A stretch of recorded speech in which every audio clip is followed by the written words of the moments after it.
আসসালামু আলাইকুম। হঠাৎ খিচুড়ি খেতে মন চাইলো। তো এইভাবে হাতে মাখা খিচুড়ি খেতে খুবই ভালো লাগে। তো আমি এখানে চাল দিয়ে দিয়েছি। চালটা প্রায় হাফ কেজির মতো আর ডাল। ডাল দিতে কিন্তু কিপটামো করবেন না। কিপটামো করলে আর এই খিচুড়িটা মজা লাগবে না। আমি কোনো ভুনা খিচুড়ি রান্না করছি না। আমি হাতে মাখা খিচুড়ি রান্না করছি। তো আমি এখানে পর্যাপ্ত ডাল দিয়ে পরিমাণ মতো আরকি ডাল দিয়ে এখন পানি দিয়ে ধুয়ে নিব, ভালো করে পরিষ্কার করে নিব। এখানে ডালের পরিমাণটা একটু বেশি দিতে হবে। যত ডালের পরিমাণটা বেশি দেয়া যাবে তত টেস্টটা বেশি হবে আরকি। কিপটামো করলে হবে না, টেস্টটা তাহলে কিপটামো হয়ে যাবে। তো এই যে আমি ভালো করে চাল ডাল ধুয়ে নিয়েছি। ভালো করে কচলিয়ে কচলিয়ে ধুয়ে নিতে হবে।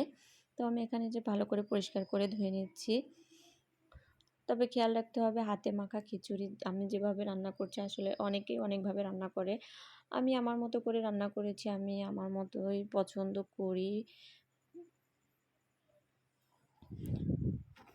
তো এই যে ভালো করে আমি পরিষ্কার করে ধুয়ে নিয়ে পেঁয়াজ, রসুন, মরিচ একসাথে কেটে আমি একসঙ্গে দিয়ে দিয়েছি। কিছু তেজপাতা, দারুচিনি, লবঙ্গ, এলাচ সব কিছু একবার দিয়ে একটু শুকনো মরিচের গুঁড়া, ধনিয়ার গুঁড়া, জিরার গুঁড়া, লবণ, হলুদ একসাথে মিক্সড করে ভালো করে মাখিয়ে নিতে হবে আরকি। যত মাখানো হবে ততই টেস্টটা এই হাতে মাখা খিচুড়িটা অনেক মজা হবে। আর একটা জিনিস কি, এই তেল আর ডাউলটা কিন্তু কোনো রকম কিপটামি করা যাবে না।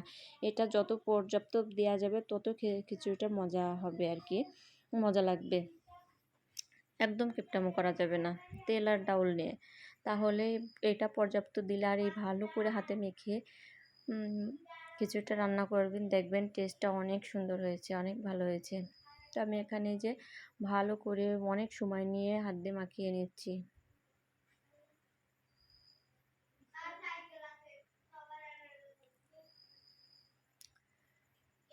তো আমার ভুনা খিচুড়ির থেকে আমার এই খিচুড়িটাই খুব ভালো লাগে। এই জন্য আমি মাঝে মাঝে এটাই রান্না করি। আমার কেন যেন ভুনা খিচুড়িটা অত ভালো লাগে না। তবে আমি হাতে মাখা খিচুড়িটাই তো আমি এখানে পানিটা কিছুতে মেপে দিচ্ছি না, পরে আমি হাতে মেপে দিচ্ছি।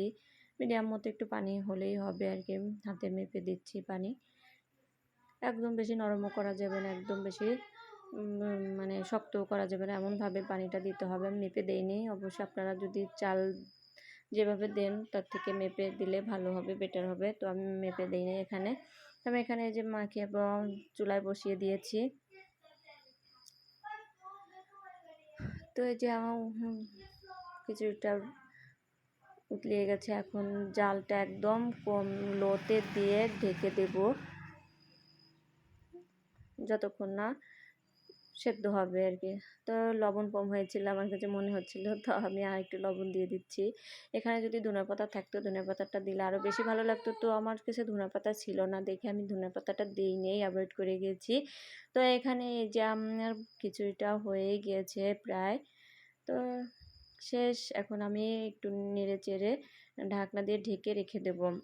আসলে যতটুকু মানে দমে রাখা যাবে একদম সুন্দর মতো হয়ে থাকবে আর কি। সবগুলো সেদ্ধ ভালো হবে চালটা।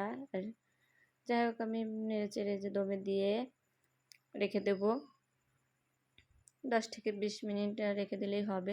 তো এখানে আমি যে রেখে দেওয়ার পর আমি এখানে কিছু বেগুনি বানিয়েছিলাম। আমার কাছে খিচুড়ির সাথে বেগুনি খেতে খুবই ভালো লাগে। তো আমি এখানে বেগুনি বানিয়েছি।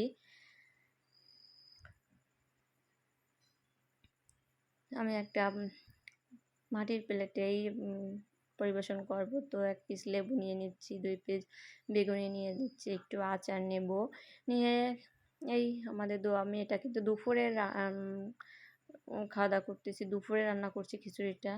তো আপনাদের কাছে যদি রেসিপিটা ভালো লেগে থাকে তাহলে কমেন্টে জানাবেন। ভালো থাকবেন, সুস্থ থাকবেন। আল্লাহ হাফেজ।